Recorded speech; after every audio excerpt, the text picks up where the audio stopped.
Katapos nilang mapalaki, mapakain, mapag-aral, tapos iiwanan ka na sa isang tabi. Ganun ba magulang? Lalo na ako, mahal ko ang aking mga anak. Ganyan talaga ang buhay ng mga nanay. Lahat ay sakripisyo sa mga anak.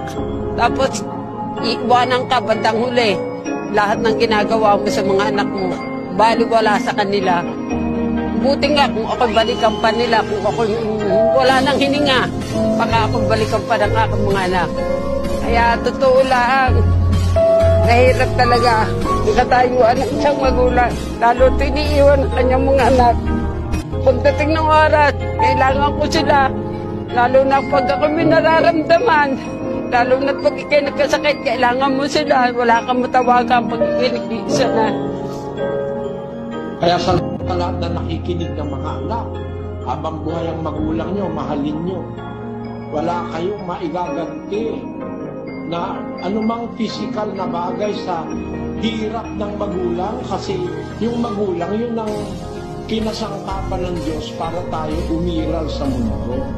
Meron tayong tinatanaw na utang na loob.